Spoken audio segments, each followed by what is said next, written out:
Okay. Uh, Good evening. Let us start today's colloquium. Uh, Today we have our colleague from TIFR Hyderabad coming and going to speak on building bridges, striking conversations, uh, essentially science communication activities that are happening at TIFR Hyderabad. It's very interesting to have Anusheela here today. Of course, she has been a master's student right in on this campus in the biology department before she went to Hyderabad, and she's the program head of the Science Media Center at TIFR Hyderabad. And many of you who have been watching maybe closely or from distance, like me, would really know what kind of great things and nice things she has been doing. And there, some of them are quite innovative, quite creative, and she's going to share with us her experiences and learnings. And she also, in her own words, saying, sometimes the kind of mistakes that you do, how you correct them to kind of get the product going, much higher impactful than what was originally planned, and so on. One of the things that struck me when I read through the abstract is quite often it happens whenever we deal with so-called beneficiaries, stakeholders. We always have this divide, literally on the either side of the table or either side of the communication. We say that we are giving and somebody is taking it, and somebody is getting benefited, and that inherently brings issues like, you break your head, say how well I can reach out to you, and so on. And the fact that I have to work hard, I don't have enough people, not enough money, resources, and so on.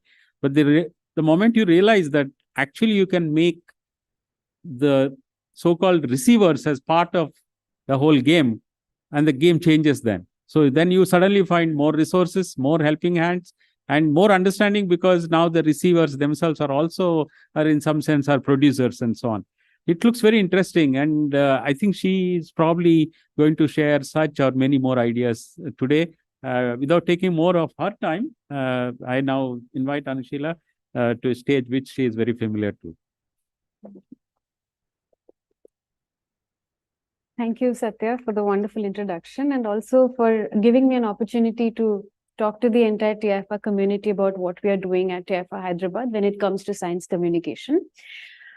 Today, I would like to take you through some of the, I would need the pointer actually. Yeah, here it is.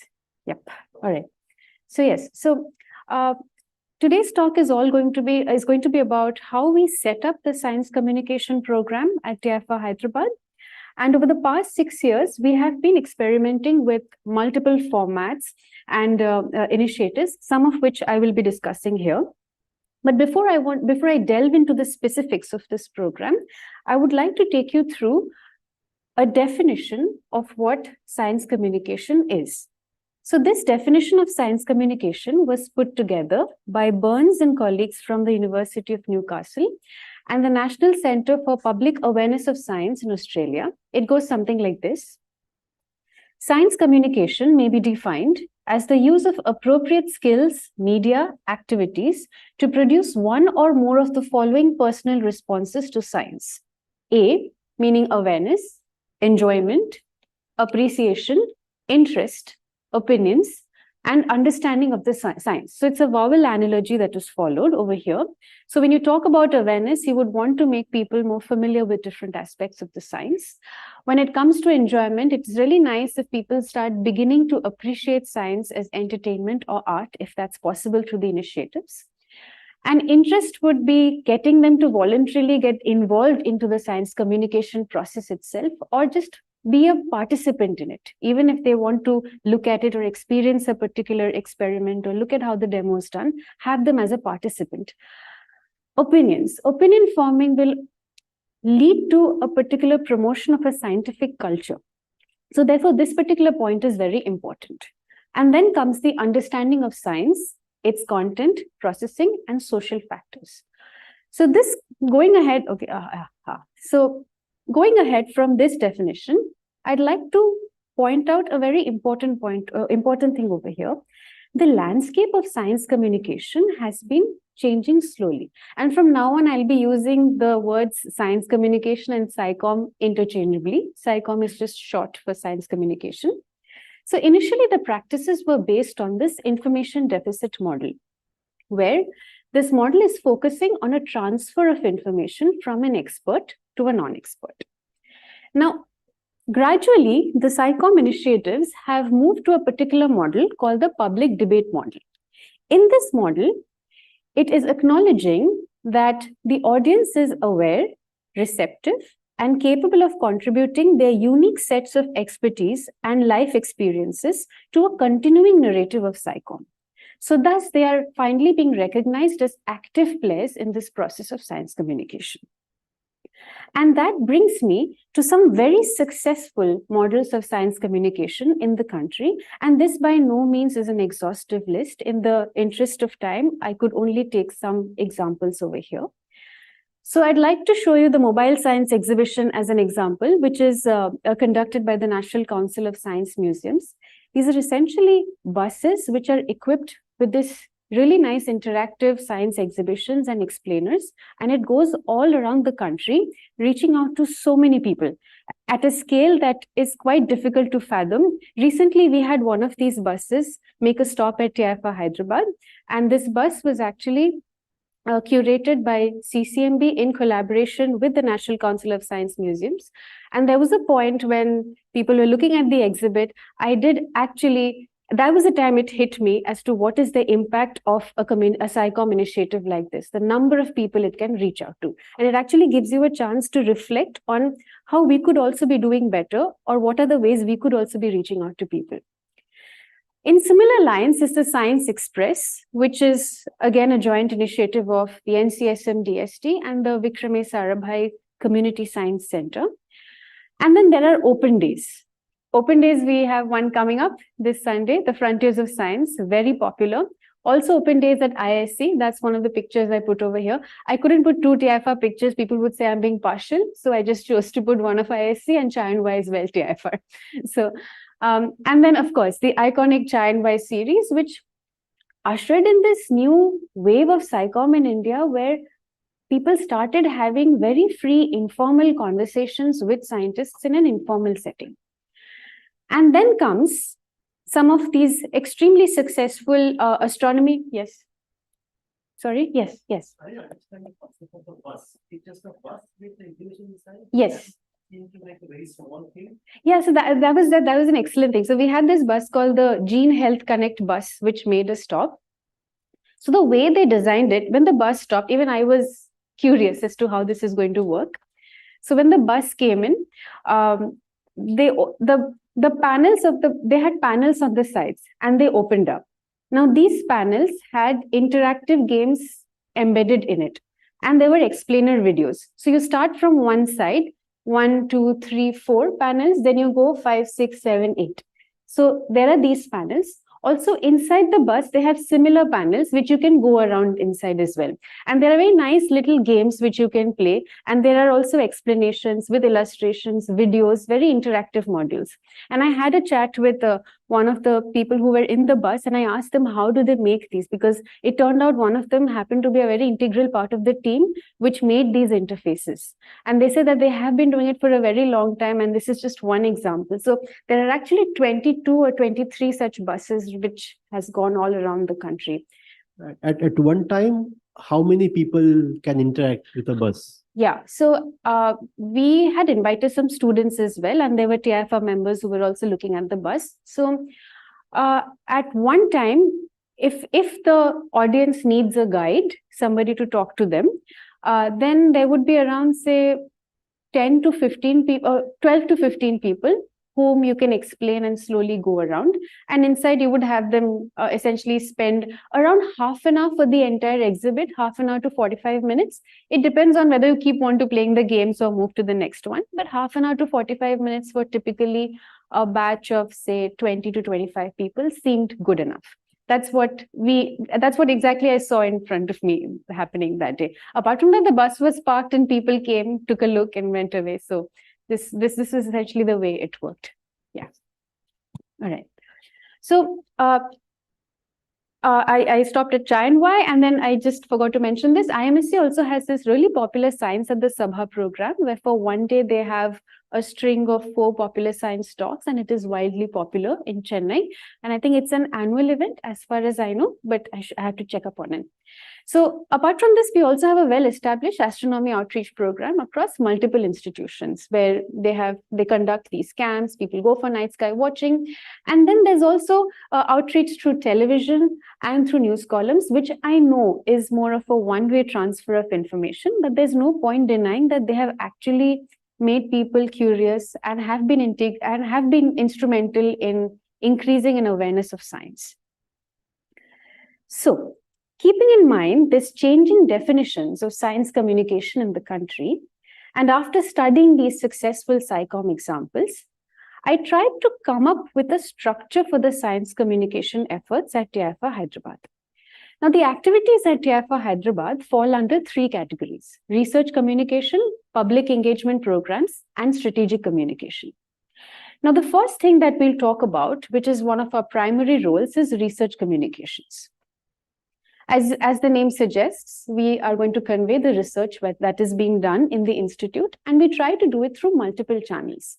These include article summaries like popular science articles or explaining concepts via social media threads. You can see 2 examples over here. We also have animations, illustrations, and videos. We also interview researchers and try to understand what is it that they're, essentially ask, hey, what are you working on? We also do interviews. And there are also initiatives which have a training component for students as well. So these are different from the initiatives which are above. So for example, I'll walk you through this. Science Through Visuals, we had this particular initiative where we figured that we had a bank of really nice science-themed images in the institute, which were really pretty to look at. And the training program was something like this. We assigned these images randomly among a group of students who are interested to just experiment a little bit with popular science writing, and they were randomly assigned these images. So they had to come up with a small, simple draft of what this image was talking about. And once they did so, I went through a couple of rounds of editing with them, essentially trying to give them an idea as to how to write a mini popular science article from the perspective of an audience who's not initiated in this topic. So this was essentially what this experiment wanted to do. And I just wanted to show you a couple of images. We had a thread of images which released throughout the week on the occasion of National Science Day 2022. And now I go to the next example, which happens to be an art and science dialogue. So we are very close to the University of Hyderabad. For this particular thing, we reached out to the students at the Department of Fine Arts at the University of Hyderabad. They came over to our institute. They interacted with the students. And after an interaction for around a week or so, they came up with 3 larger-than-life installations of their interpretations of institute research. And this was almost like a mini festival happening at the institute where everybody was curious as to how an artist interpreted the scientist's research. And apart from these collaborations with our neighboring institute, we also try to do things which are slightly more we want to essentially make the students feel involved, and like a buzz should be there in the institute. So one of the things we do is science slams. We've also done science quiz, but the science slam is essentially challenging the student to present their research in a language that is not at all technical and under 6 minutes. And it's usually a really fun exercise, and they receive a lot of mentoring for this before they go out to present their science in front of the institute. Now, given this opportunity was given to me by Satya to talk at the Asset Colloquium, I thought, why not also utilize this opportunity to say what's next in store? So next month, which is the last month of 2023, we will be doing this exercise called Sci Art December. Now, there are some really very talented artists at TIFR Hyderabad. They all happen to be students. And we reached out to them asking that, would you be interested in just coming up with art pieces which are inspired by science? It could be a topic related to something which is done at TIFR Hyderabad, or it could just be any topic in science that you are fascinated with. And we were happy to see that we got quite a few submissions, which will actually help us make it a month-long exercise. And we should probably be able to release at least 2 to 3 pieces per week. So this is Saya December, and to know what this image is and what the creator is thinking about, I would really like it if you could follow our Twitter handle, TIFRH_buzz, and it'll be nice if you could also let us know what you feel about this exercise. Okay, so apart from these initiatives which have one training component, we also have dedicated training programs. Now, popular science writing is taught to the students, and this is a part of the research methodology course, which is mandatory for all first-year students. And this course covers multiple aspects of scientific communication, ethics, etc. Now, apart from this mandatory course, we also have workshops which people can sign up for. These include a SciComm 101. It's a scientific communication skills workshop, which was done in collaboration with India Alliance Welcome DBT, Welcome Trust DBT. And we also reached out to Ipsa Jain, who's a science artist in India, and she conducted science illustration workshops and zine making workshops, which essentially give an idea or try to train the student to think about how it's essentially like you think of an elevator pitch of their science, but trying to put it in a way that interests an uninitiated audience.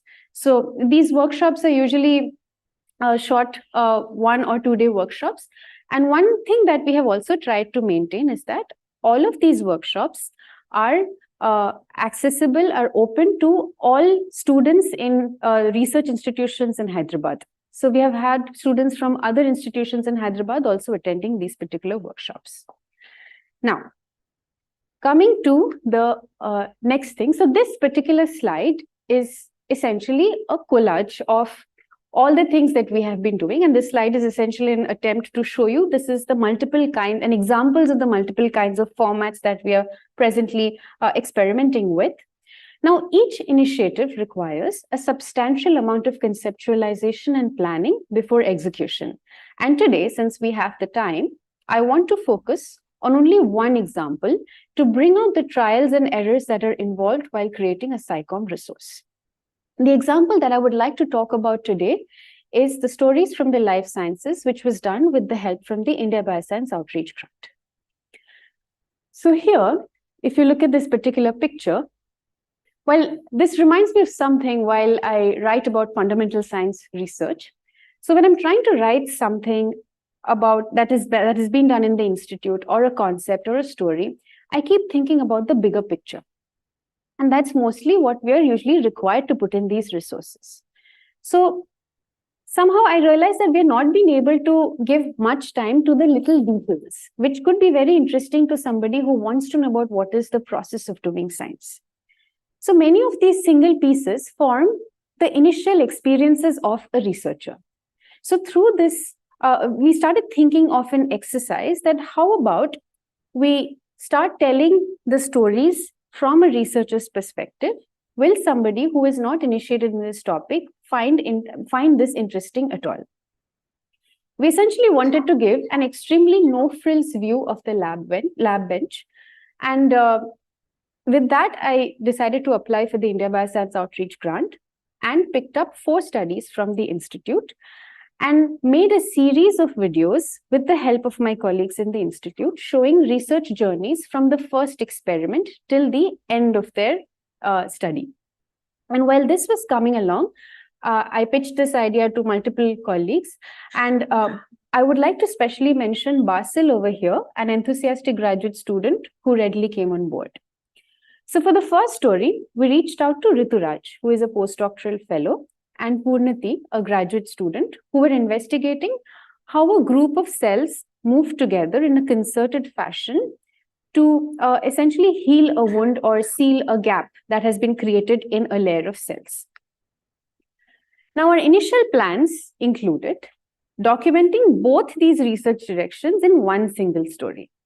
However, as we went into the details, we found that our line of thought was quite ambitious. It was challenging to explain the intricate connections of cell biology that is there in a project as it is. And here we had taken it upon ourselves to explain both projects together in a simple way. So that was when we realized we had to reassess our approach. We were essentially making this entire thing more detangled rather than untangling it. So what we did next was, to rectify it, we split this story into two. So what it became was, here you see in a particular lab, there are two people who are trying to address the same problem through two completely different directions. And this is something that we wanted to highlight to the public. So once this was done, we started looking at the series of videos approach that we went with. So the next story also began to take shape by this time. So we had one script in mind, so we were anyway splitting it. And meanwhile, since this was the grant required us to finish this in a specified period of time, we thought it's a good idea to start working on the third story as well. Now, this was the point when we had to again reassess our approach, because we thought each story will be a series of several, around 3 to 4 90-second videos. Now, the 90-second format made our lives considerably more difficult, as there were multiple breaks in the flow. So we bid adieu to this format and came up with a format in which there'll be 3 short videos, reasonably short videos. And if the story did not mandate a series, it'll be just one video.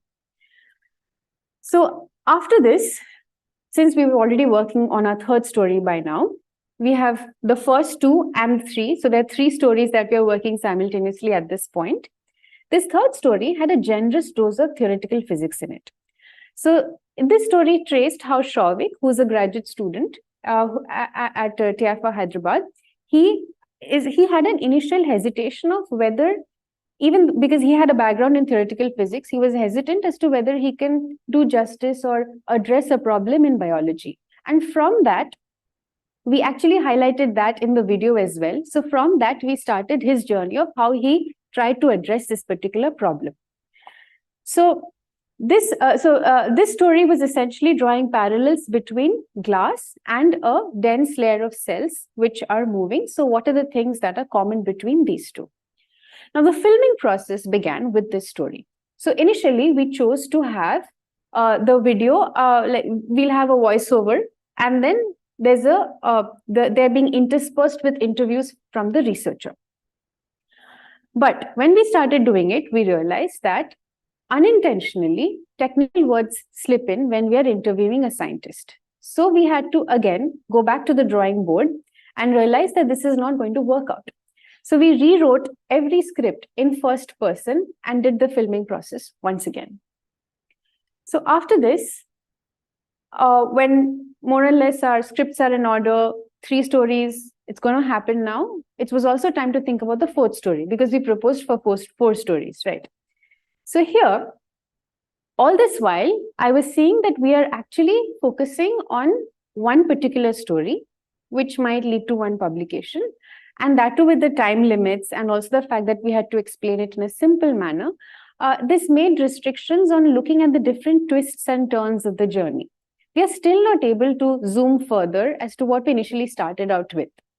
So here is when we thought, let us zoom further into this road and look at what happens into one single experiment. This last particular video finally gave us an idea of what we actually might want to move forward with.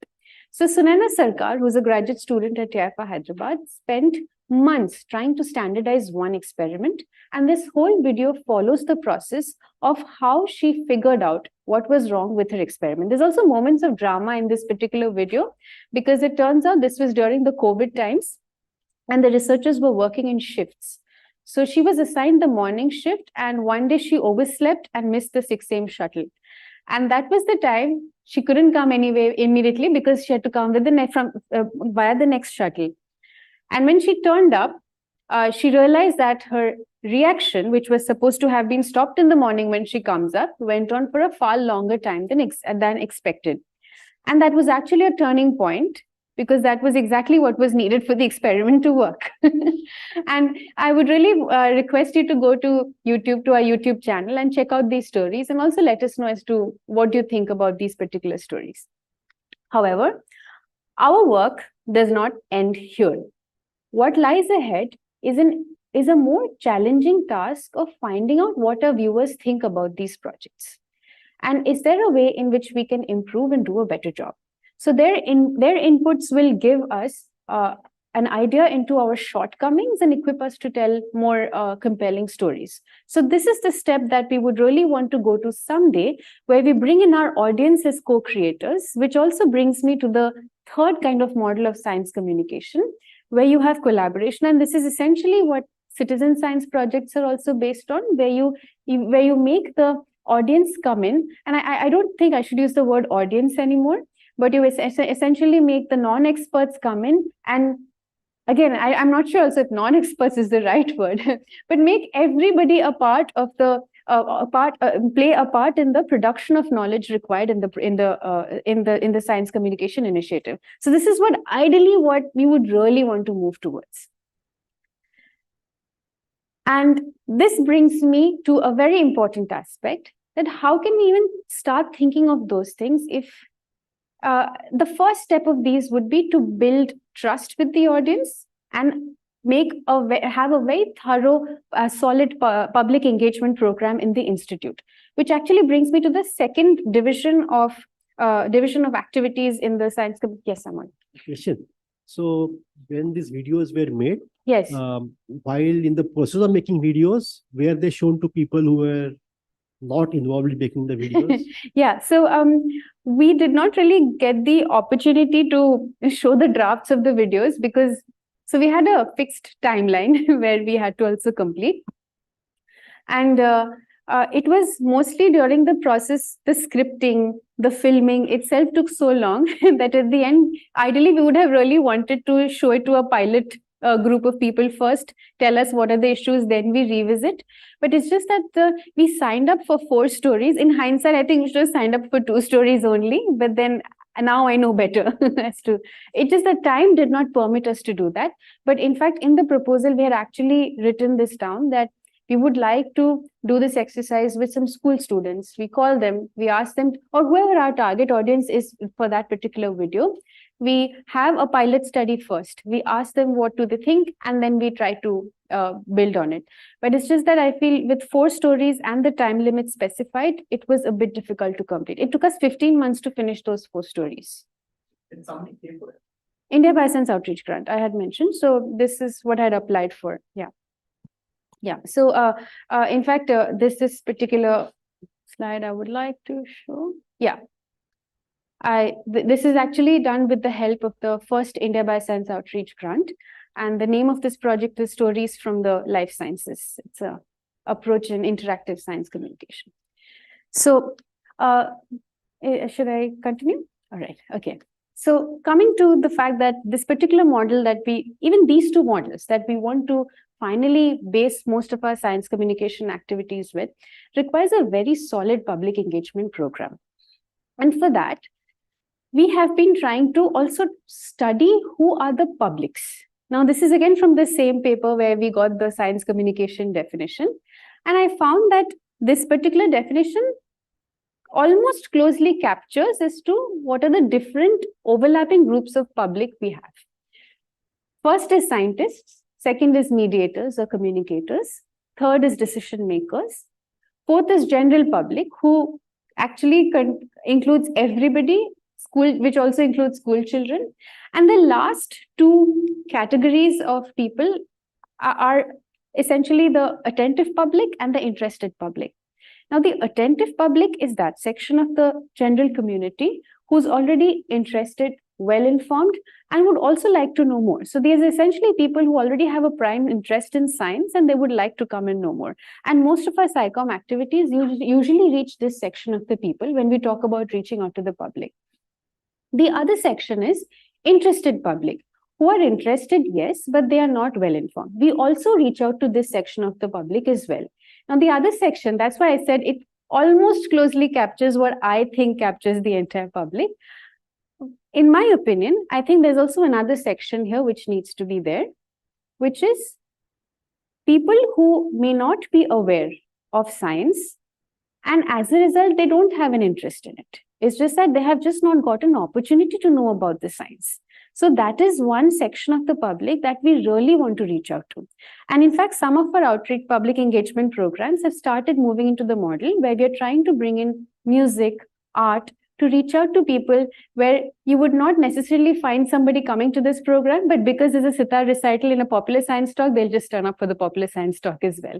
So that's essentially what we're trying to do, even with that art exercise. It could be art enthusiasts who are just looking at it. It's an exhibition that's happening, and then they just turn up and they find, oh, there's science as well, and then the conversation starts. We just need to have one opportunity to strike a conversation with people.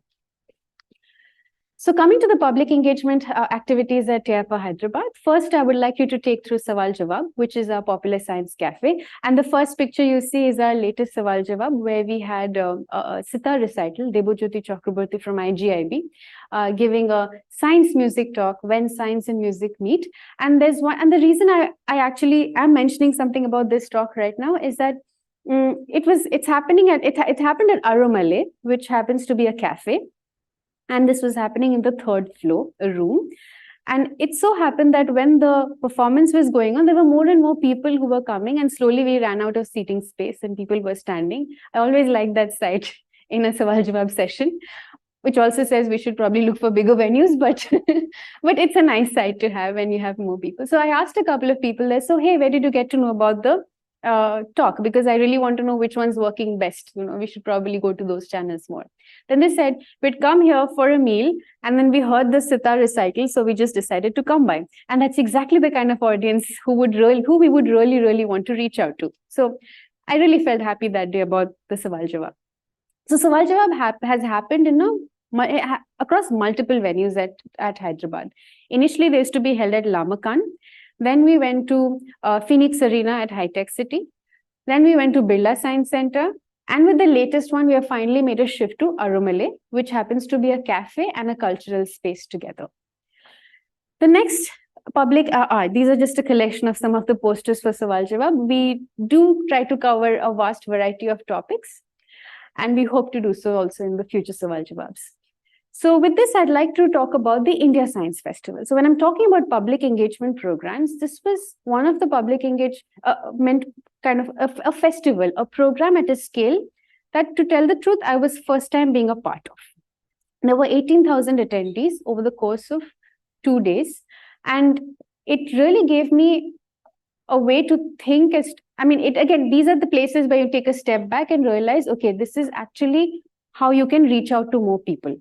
And this is where I would also try to pull in something that we have collaborated with multiple institutions over here, because the Science Festival was happening because of a concerted effort of multiple institutions. Multiple institutions put their stalls up. There were many people involved. And then when you see that you actually join hands with the peers in the science communication community, the impact of our programs is greatly maximized. So this was one of the major cases where I got to know as to how we could actually maximize, join hands, and maximize the impact of our programs. So this India Science Festival, which was the 4th edition happening in Hyderabad, had a lot of satellite events. And the first satellite event of the festival was held at the TIFR Hyderabad campus. This brings me to the third category of our public engagement programs, which happens to be the open days. Now, open days, we have tried to experiment with some formats of open days. One of them is the Be a Scientist for a Day. So we had invited the public to our campus, and they were assigned different mentors on the campus.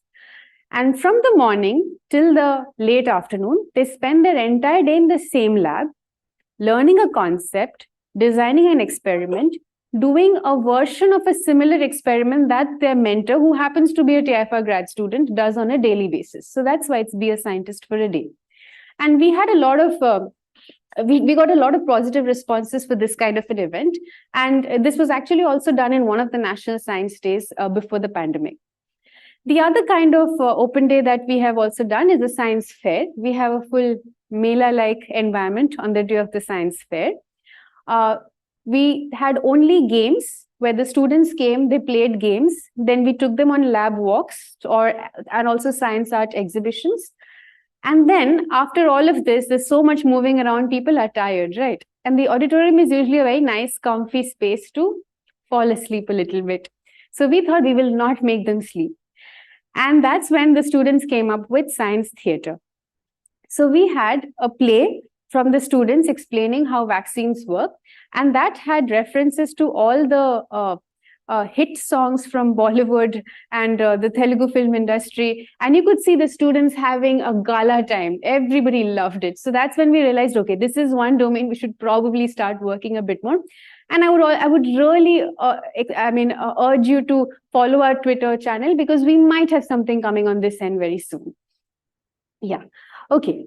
So apart from this, we have interactions with schools. Now, this is a very important point. And I kept this picture so that I don't forget this. One of the integral driving forces of our science public engagement programs happen to be the graduate students. Their efforts, their enthusiasm is one of the major reasons these events are successful, and we can even attempt to have such events because of their support. So this essentially is an acknowledgement of the huge role that TIFR grad students, the TIFR Hyderabad grad students play in these public engagement programs. So now coming to interaction with schools, there's an increasing scope of interaction, and this has been slowly and steadily increasing. So initially, we had I saw when I joined TIFR Hyderabad, there was a science education group, and my colleagues over there, Jayashri, Debashri, and Chandrika, and Anujoy, they used to essentially interact with the school students from the Telangana Social Welfare Residential Society network. And I was really fascinated to see how they could reach out to so many schools by reaching out to essentially the regional coordinators, etc. And that was a major takeaway that I had from seeing how they conducted their programs. In future, I use that knowledge also to connect to Navodaya School of Networks. So right now, we have also established connections with the Navodaya schools. We have continued our association with the Telangana Social Welfare Residential Education Society schools. And next week, we are entering into a collaboration with our peers in the Indian scientific science communication community, Vigyan Shala.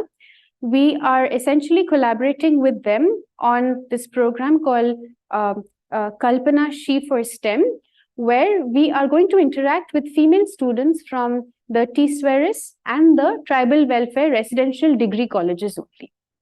So this is essentially making sure that there are conversations between the female grad students in TIFR Hyderabad. They're essentially going to be role models for the students from these colleges, telling them about how do you come into a career in science, what is it like to do science. So we essentially want to again strike up a dialogue with them. And there's also one small thing about the increasing scope. Initially, we started with schools, interacting with schools in Hyderabad. Then we slowly went to different districts in Hyderabad, to Medak, Karimnagar.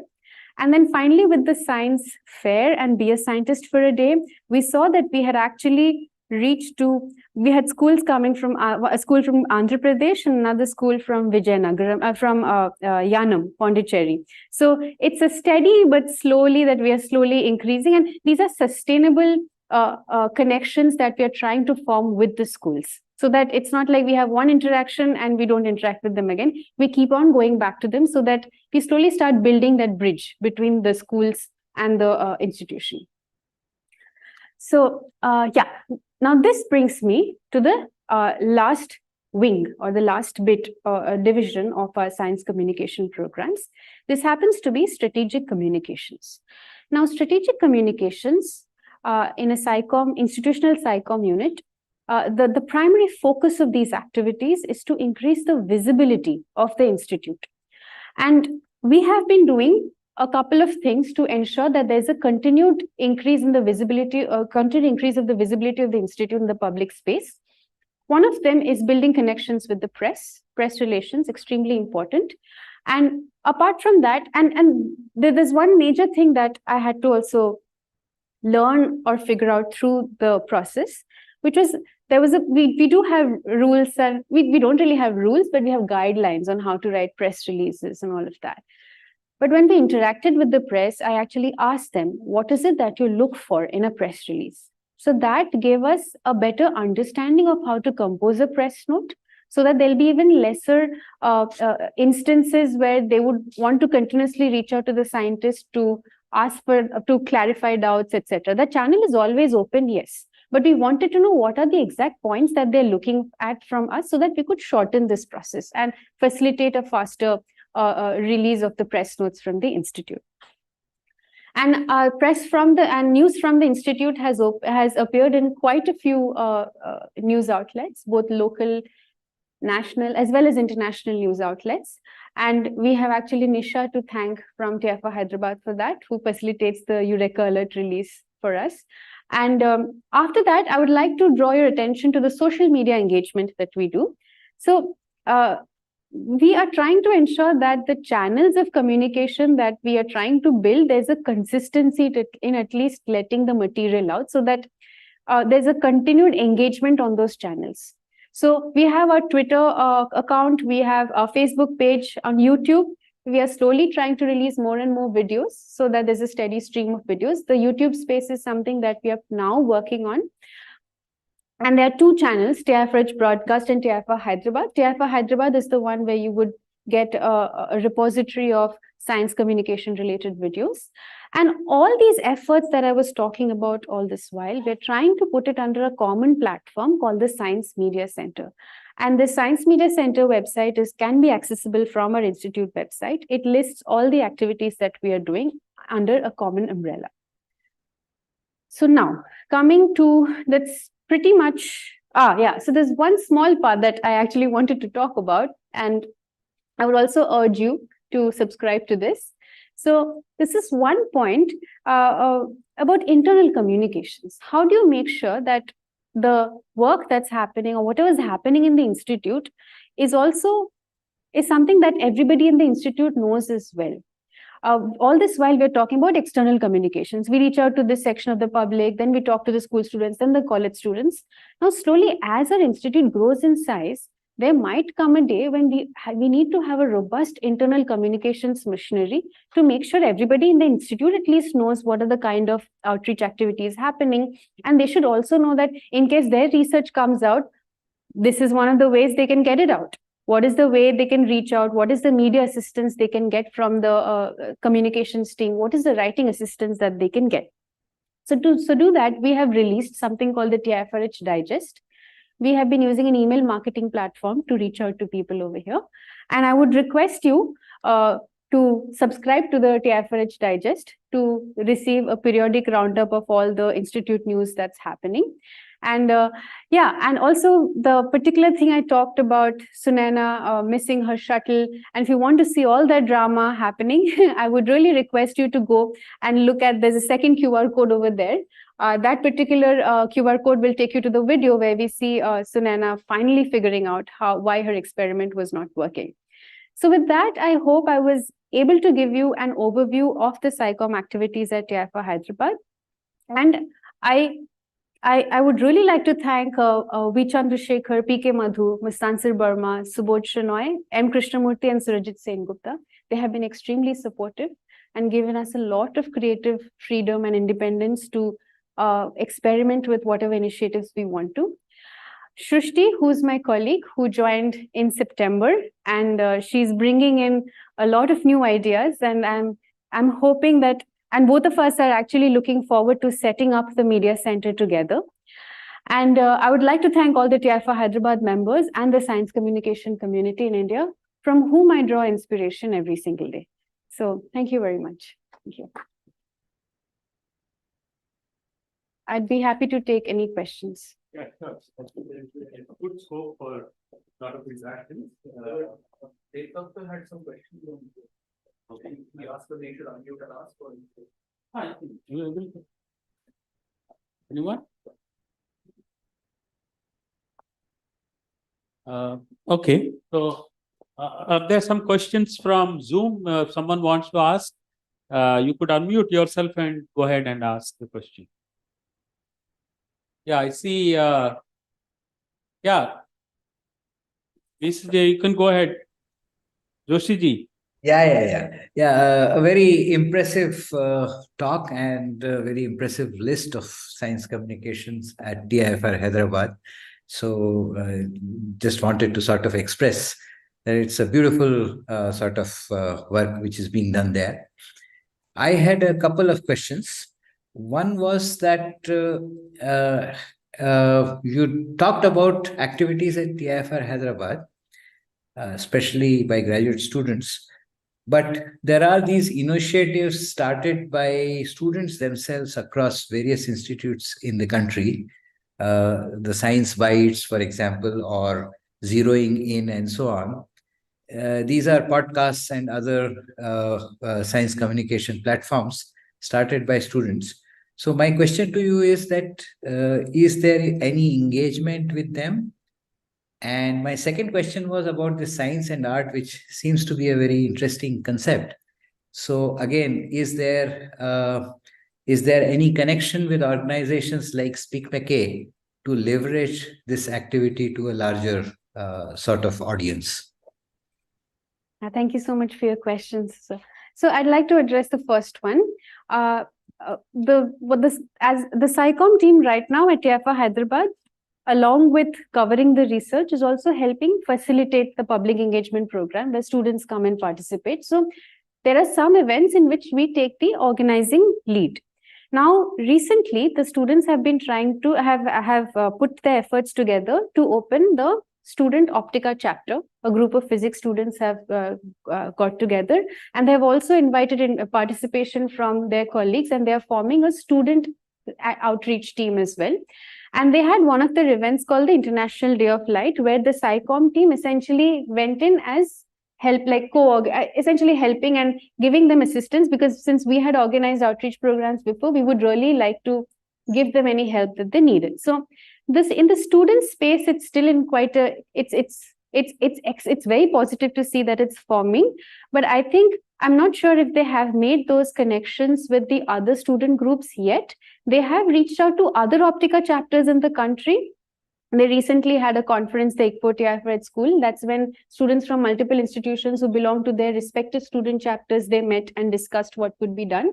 But these, I'm not sure about the organizations that you mentioned. So I would have to find out if they have connections with them.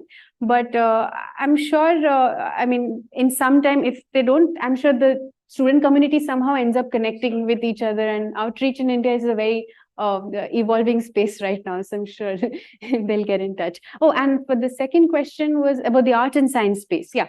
So I think the science and art space, the only collaborations that we've had with external contributors happens to be the Department of Fine Arts at University of Hyderabad and science artists like IPSA.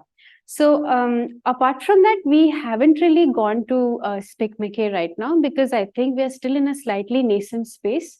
The December project, I would actually urge you to take a look at the December project, because we're trying to take baby steps into this world.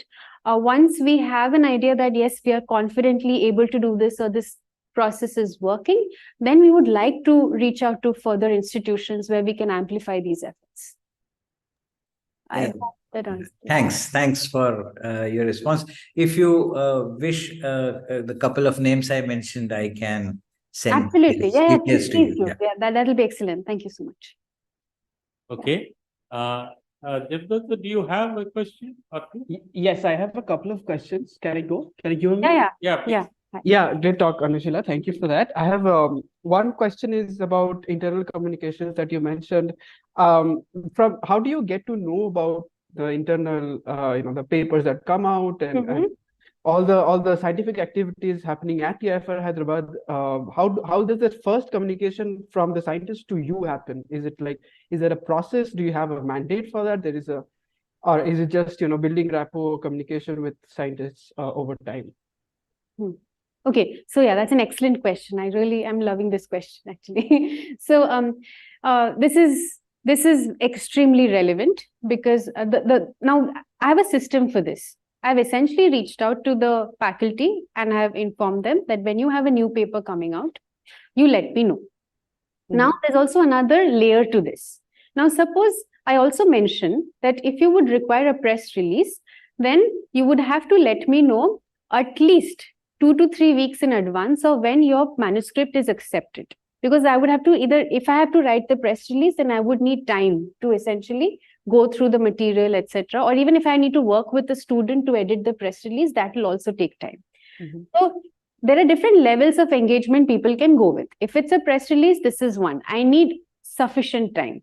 The second is if they want to tweet out, just something out on Twitter, they let me know. Then accordingly, I will allocate that much time to it. Then if we're looking for slightly bigger resources, like these essential big resources, these are discussions which happen far in advance. And also another small trick to this. I'm actually friends with the graduate students a lot. And the canteen conversations usually involve, so what are you working on? And that leads to giving me a lot of leads. So I kind of fashion myself as a science reporter sometimes, going looking for leads. In fact, those 4 stories that we covered were actually from leads that we got.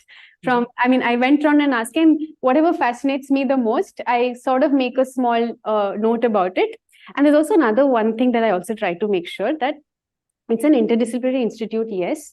Our efforts should also be representative of the different kinds of topics. We can't be just reporting on one kind of a topic. So that also makes us go out and talk to students a little more. So yeah, the trick is to be very good friends with the graduate students. Okay, got your answer. I have another question regarding the same topic. So you mentioned, for example, SIR December. How do you navigate the fact that, students are also busy? They have a lot of academic deadlines and things to work. Absolutely. We are very cognizant of that fact. Yeah. Yeah. So how do you do that? I'm having trouble here at STS to going through this process. I just like to hear from you as part of the. Yeah. But again, very pertinent question. So this is one thing that I've maintained from the very beginning, that the major work for science communication needs to be done by the SciComm team.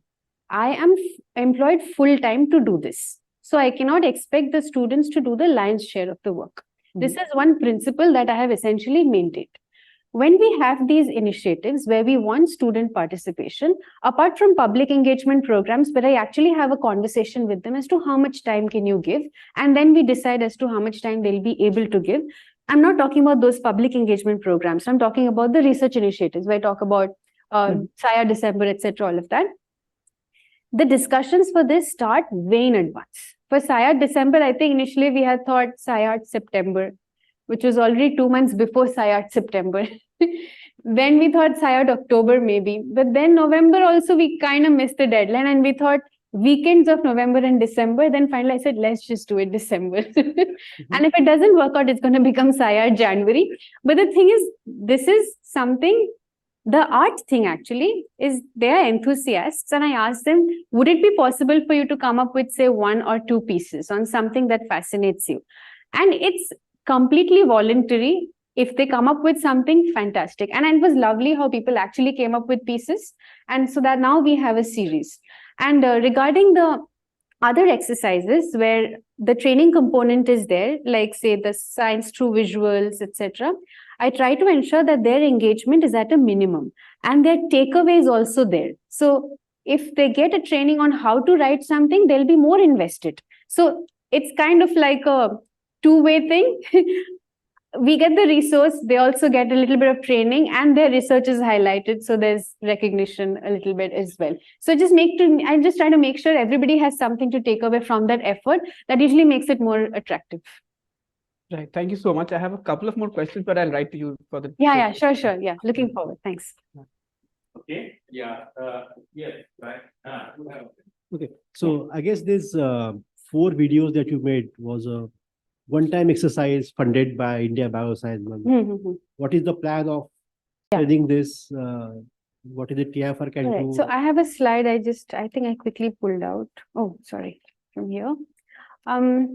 So while the videos got released, I kind of started thinking that there was a way we could do things slightly better. That 90-second thing was a really ambitious thing. Okay, so still did not leave that plan. I'll show you where we have incorporated it. You see this one video where there's, let me write, in focus active battery systems with Steffi Joes.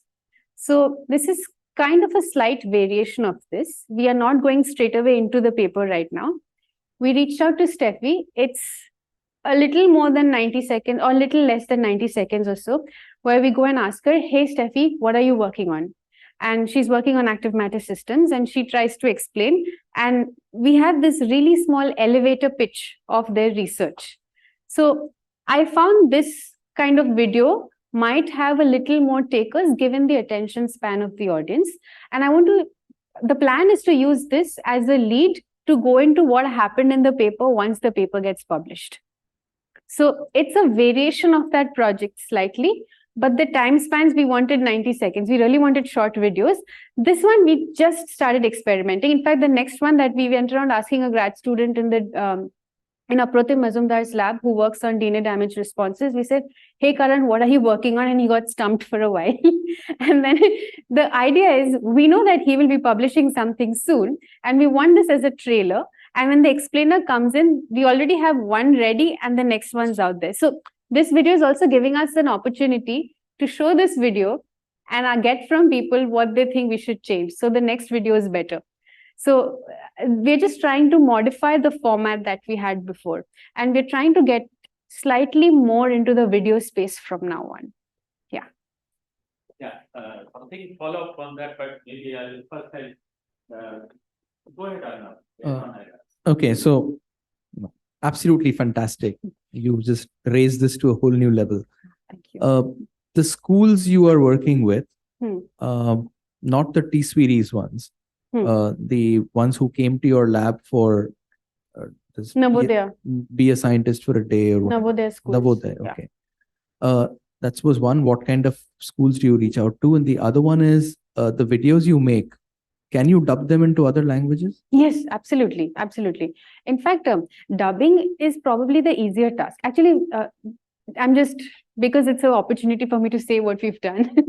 The second issue of our newsletter went multilingual. We did it in 4 or 5 languages, actually. And now with the digest in one language, that's also giving us an idea that we have people in the institute who might be interested to help. And so translation should not be an issue for multiple resources that we have. We can do that for the digest, and we can also do it for the videos easily. The bigger aim is not just translation. What I'm trying to work towards right now, and so my mother tongue happens to be Bengali. And I realized that if I translate something in English into Bengali, which has references to pop culture references in English, it doesn't really make it, it's not as much fun.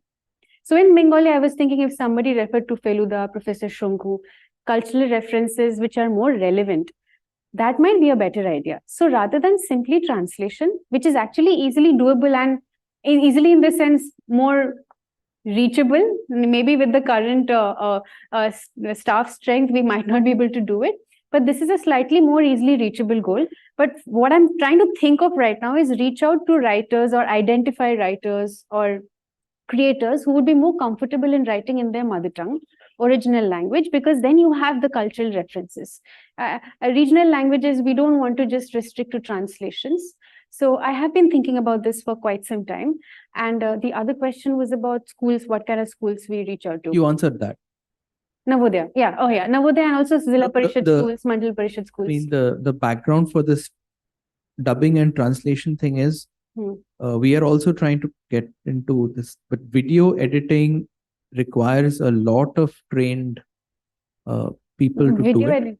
Video editing is my colleague Shrishti is not at all has easy. a lot of interest in video editing. So suddenly we have a gamut of possibilities in front of us. And especially with different languages, it gets pretty tough. So Shrishti actually has a interest in science filmmaking. So that is actually opening up a lot of possibilities for us. It's like we are trying to combine our strengths and do something. And I mentioned Basil. Basil has been a phenomenal video editor. He loves video editing. He's a graduate student. He's soon to probably already graduate. I'm not sure. Yeah, probably already graduated. But he was excellent in video editing. And it kind of is a very seamless transition that now Shrishti is coming. And I'm less worried now as to what's going to happen to our video resources. Yeah. You, Anusheela. Sorry, I'm coming so late here. But can you use one of these now language models just to do a kind of first order mechanized language translation? Just curious. I mean, we can, but I mean, in a sense, it won't be as I mean, the idea is do it once, do it right. So we don't want to do where errors, if errors come up, it's going to be worse. So I'm not sure if, and also I'm not aware of the softwares which exist for this. No. So there is, apart from things like the ChatGPT kind of things, which can also do other languages other than English. There are also platforms now like MateCat that do machine translation. However, especially for anything involving technical or scientific words, Exactly. I would stay away from it. I've had some experience with this, translating COVID documents when we were trying to do multilingual COVID outreach. And finally, you need a human.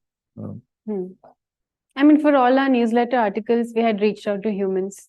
And No, can't be done. but the video actually. What you were mentioning is, I agree with him that sometimes it could be completely wrong. But quite often, sometimes you want to do things quickly, want to get a gist of things on live, on fly, etc. So there are, for that purpose, it should work. Yeah. Because I mean, even you went even one step back and was saying like, no, I don't like actually dubbing. I would like to do from basic creation. But these things take time. Sometimes you need to move on, and in some way you want to get the gist of what you are saying rather than grammatically, technically, linguistically right and so on. Agreed. Of course, technical words apart, that cannot be said. I think in some sense, multitude of these technologies which are fast growing, one should actually keep an eye on them. Absolutely. I mean, I totally understand. I totally understand. Yeah. I mean, I if I can add, it's not related, but for example, the HPCSE website now has the Google bar, which allows you to get Hindi and Marathi versions of it, which are dynamically translated when you upload that page. Obviously, this is machine translated. It's not perfect. Initially, we had people cribbing that, oh, this is this thing. But now I think people are used to it because if you know the language, you can figure out what is being told. And I think that it's easier for us we have a commitment that our websites have to be multilingual. We do not have the ability to hire people who will actually write it. And it's not right because every time the website changes, you have to keep it updated, which is very difficult. So the Hindi pages were very, very old. So now that they are dynamically generated, we have to only maintain one website. The translations are in whichever language you want. True. I mean, for something as big as that, I was actually not thinking at that scale. I was thinking more of our videos specifically. For that, I would, for this, there's no other, I mean, it's difficult to get as many people who will do it that consistently, and it seems fine. But for videos, I would probably want to take a step back.